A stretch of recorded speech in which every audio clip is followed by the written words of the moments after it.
Assalomu alaykum, добрый dень. Kechaga olib qolgan. O'tgan kundagi kecha boshlangan mashinamiz. Motor yuvishga maslahat bermayman. Buni motorini yuvish kerak edi. Почти idealniy holatgacha chiqardim.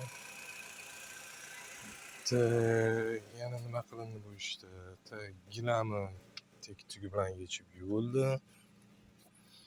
Sideniyalar полностью yuvildi, chuqurlar olib tashaldi.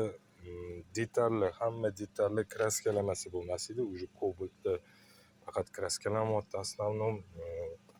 Даже hozir ko'rsataman.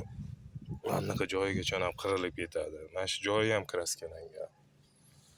Tak, потолокlar idealniy yuvilib,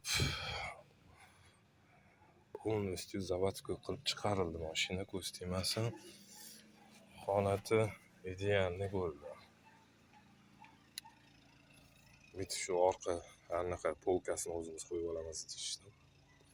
Bagajda yuvilgan. Xizmatlar bo'lsa bemalol aloqadamiz. Всем удачи. И хорошего настроения. Charchamanglar, salomat bo'linglar.